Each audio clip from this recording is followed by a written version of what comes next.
Talong na color violet. Hindi natin yan ibablog dahil violet yan. Ang kanilang kangkong rin dito, mga violet rin. May sili na color violet. Bakit? Maraming violet. Ayun ang aso, violet ang mata. Ang gabi rin guys, violet ang kulay. Kakaiba ang kanilang spaceship dito guys. Ano kaya ang nasa ilalim ng spaceship? Ay, isa na lang guys. At malapit nang matanggal yung coconut tree. Pagod guys. Ayan, oh. Ayan. Okay, meron ng isa.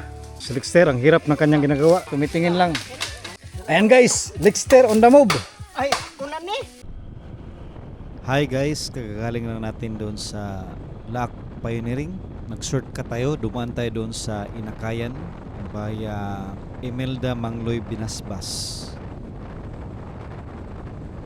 Dahil patungo tayo ngayon sa San Isidro dito sa Igangon, dahil kukuha tayo ng kawayan para sa pag-repair sa ating care group meeting venue doon sa Sacred Heart, Kambugan. Kasama ko ang mga men na kukuha ng mga kawayan para gawin na upuan. Doon kami mag-meet sa lupain ni Kuya Buboy. Meron ding church tayo doon. Maraming mga kurbada dito guys sa daan patungong Igangon. Malapad din ang daan. 4-lane road. Doon sa Sawata, 2-lane lang. Masyadong makipot ang daan doon. Ang mga men natin sa Kambugan ay masisipag sila. Ilan kayang mga men ang sumama para magkuha ng kawayan? Makikita na natin ang church building ng Igangon Grace Church. Unfortunately, parang nasara na ang church na ito. Naging speaker pa ko dyan sa kanilang Thanksgiving. Sayang ang church building. Yan ang ating Grace Church guys, oh. Wala nang shit. Sayang yan, oh.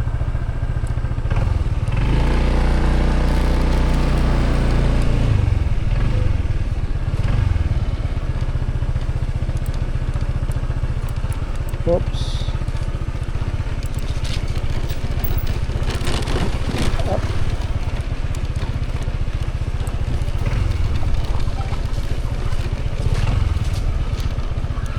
May ito pala doon.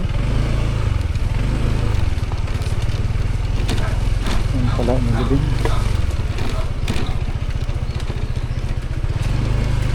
Sinalang, kiram na.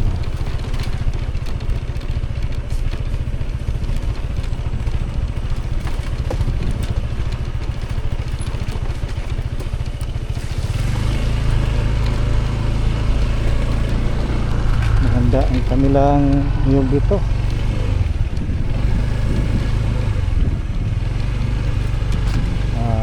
Problema,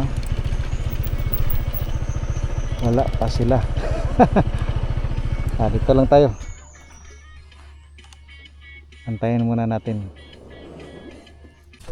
Kukuha tayo ngayon guys ng kawayan. Ayan ang aking mga kasama. Oh. 5 kami lahat, si Samuel at si Kuya Nins. Pupunta kami sa hacienda ni Kuya Buboy. Maraming mga kamote tops dito guys na ating makikita. At may okra pa doon, no, na okra. Talong na color violet. Hindi natin yan ibablog dahil violet yan. Ang kanilang kangkong rin dito, mga violet rin. May mga saging, may niyog, maputik ang daan dito guys, pero malapad. Ayan guys, may sili na color violet. Bakit? Maraming violet dito sa lupain ni Kuya Buboy. Violet ang kangkong, violet ang talong, violet rin ang sili. Durian. Oh, violet lahat. Oh, may violet rin na gabi.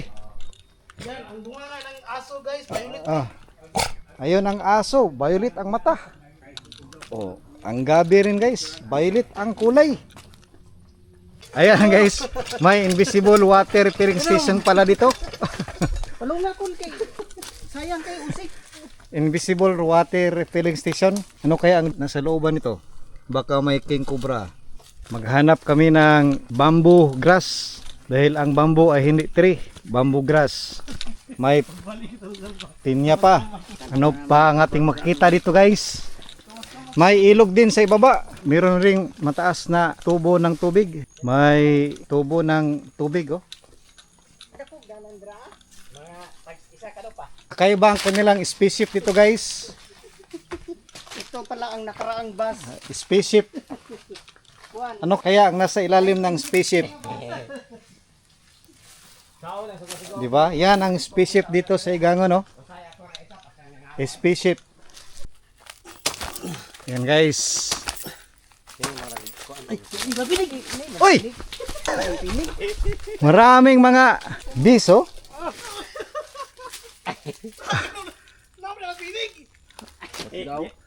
Meron palang lampinig doon guys. Ano ba sa Tagalog ang lampinig? Mga bees.